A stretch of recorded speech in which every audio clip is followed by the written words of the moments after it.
Good evening, everybody. It's Valerie Ling here, clinical psychologist and affectionately known these days as Dr. Burnout.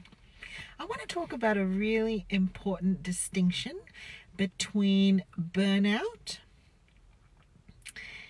and being emotionally tired, between burnout and feeling overwhelmed by your to-do list, between burnout and juggling multiple priorities.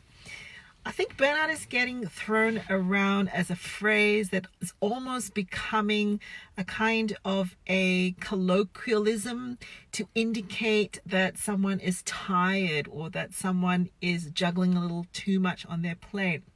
And I think it's really, really important to differentiate what is actual clinical levels of burnout, which we now know has got a very close relationship with depression, and what is being run off your feet because life gets busy and hectic. And the reason why I think it's really, really important to get that distinction clear and not allow burnout to become just a phrase is because we can give the impression, therefore, that it's just a phase that we're just going to snap out of, that we can say to someone, snap out of it, or give them some very quick, problem-solving suggestions that says, well, if you do this, you'll be better, right? It's a lot like saying to someone who's got pneumonia or who's diabetic, or that they just shouldn't eat that much sugar, or they really shouldn't have exposed themselves to the cold. Burnout, let's remember, it has been around as a syndrome. It has been around for a long time, and for a long time we didn't quite know where to place it. However, it is now recognized as a clinical situation. People aren't just exhausted. People aren't just tired. People are drowning when they're burning out. People are losing their sense of themselves. They're losing their sense of why anything really matters anyway. And they are already profoundly feeling like they have failed. And let me tell you that when someone has come to a point of burnout, nobody runs on that wheel for nothing or just for themselves. What motivator is there? They're usually running for a purpose, for their loved ones, for the people that they're helping and serving, for the team that they are providing for.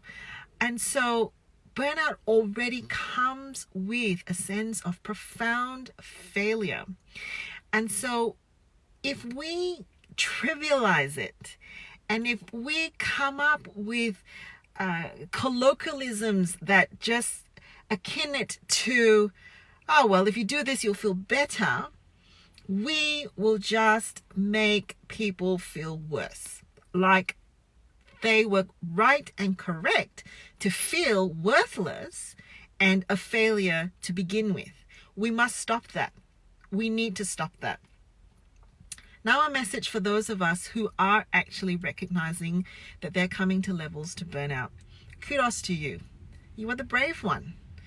Which of us who runs hard, who does things at 100 kilometers an hour, who puts in our all, wants to put up our hands and say, I'm not quite coping. I actually think I've run the rubber tread off of my wheel. Who wants to say that? So kudos for you for standing up and saying that, and recognizing and saying, I think something's not quite right. I'm going to need help. The second thing I want to say to you is that you will need time to heal. Right? It's not a bunch of solutions and strategies and things that people can say to you, you need to heal. You need to take some time out. Rest and recovery is definitely part of the equation. And there is no shame in that. There is no guilt in that. There is no needing to ask permission for that, because if you don't, you will run yourself out, and we don't want that.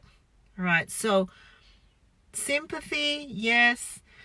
Compassion, yes. Empathy, please. Dig deep, people. If you hear that someone is burning out, you know you've come close to it at some point yourself. All of us come very, very close to it. And so please allow the person to have a moment to say they need, and say to them, you actually need to rest. You need to take some time to stop.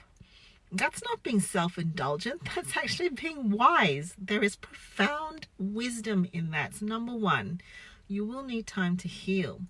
You will need time, number two, to rediscover and recalibrate yourself. If you've been running on a wheel so hard because you've only wanted to serve and help and give to others, you have probably forgotten yourself and what you need and what your feet even feel like, let alone what that little toe feels like. It's probably in a lot of agony and a lot of pain. You will need to re-identify and reconnect with those elements of yourself. And again, you might feel that that's self-indulgent, but it is actually really, really essential in the process. Let the strategies and the solutions and all of that flow on from that point of rest and reconnection and rediscovery. And take your time. And remember that none of us are able to do what we do by ourselves and without help. I talk about the Grand Prix analogy. When you're running a race, when you're driving a car fast and you're driving a car for high performance, the car is going to take some hits and some dents, and it's going to need a whole team around you to actually pull you back into that bay, to have you looked at, to have you nursed back to health, to support you and encourage. Have those people on your side and on your team. Good night.